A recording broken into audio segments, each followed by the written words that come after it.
Assalamu alaikum. Welcome to lecture number 16.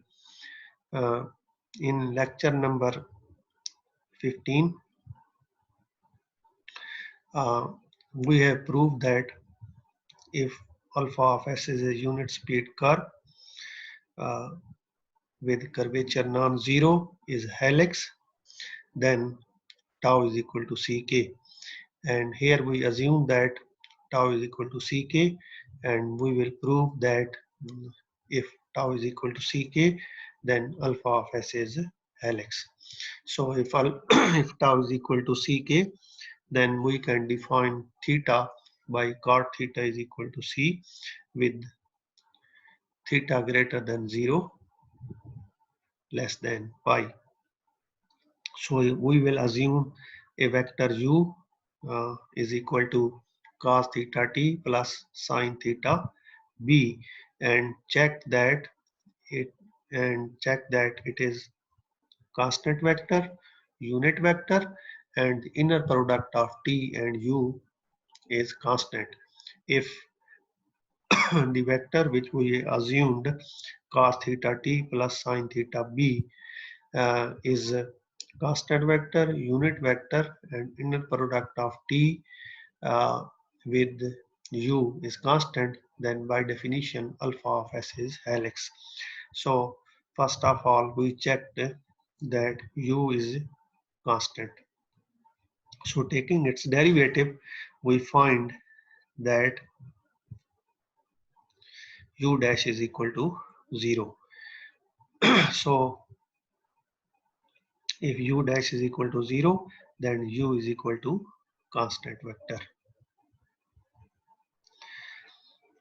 Taking its magnitude, uh, if its magnitude is 1, then u will be a unit vector. So we have find its magnitude, that is equal to 1. So u is unit vector. Also taking inner product of t with u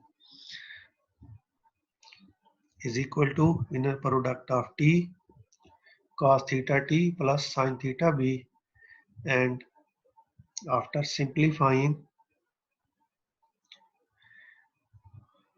we get cos theta, and since theta is equal to fixed, cos theta is a constant value. So inner product of t and u is equal to c.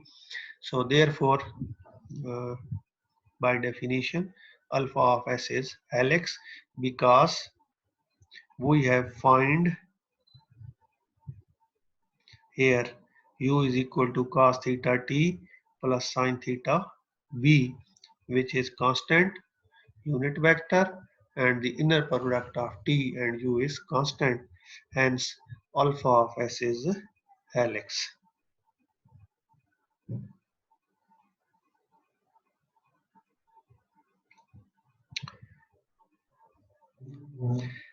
Here is an example of circle. Uh, we already know that a circle is an example of a helix. But here we will find its curvature, its torsion, and find tau over k. If tau over k is equal to c, then by the above result, this alpha of t is helix. So alpha of t is equal to cos t sin t 0, and we have find its tangent vector field and its derivative, and its magnitude is equal to 1, because t dash magnitude is equal to curvature. So for this curve, curvature is 1. Now finding n of s and b of s, which is equal to 0, 0, 1, that is constant, and its derivative will be 0. So tau is equal to minus b dash s tau s inner product of b dash s n of s. So since b of s is constant, so its derivative is 0. So here uh, b dash s is 0. So inner product of 0 with n is also 0. So torsion is 0. So we have find curvature k is equal to 1 and torsion is equal to 0 for this curve. Now tau over k is equal to 0 over 1 is equal to 0 is equal to constant. So for this curve tau over k is equal to constant. So using the above result, if tau over k is equal to constant, then alpha of t is helix. Now we find the axis of helix. To find the axis of helix, first of all we find the value of theta by putting c is equal to cot theta. Since c is equal to 0, so cot theta is equal to 0, and from cot theta is equal to 0, we will find theta is equal to pi by 2. So u is equal to cos theta t plus sin theta b, and put here the value of theta, which is pi by 2. So cos pi by 2 is 0 and 0 t is equal to 0 vector. Sin pi by 2 1. So we get u is equal to b and b is equal to 0 0 1 vector. So we have find the axis of helix. In this example, first of all, uh, we will we have to find curvature, then torsion of the curve, and then we will find tau over k.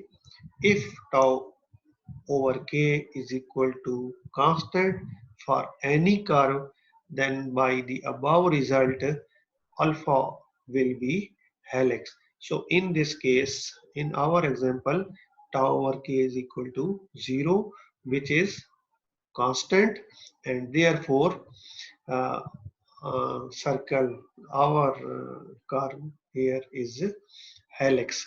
So if alpha of s is helix, then we have to find the axis of helix. So to find the axis of helix, we have to find value of theta from c is equal to cot theta, and that value of theta we have to put in this expression, and we will find axis of helix. Thank you. Allah Hafiz.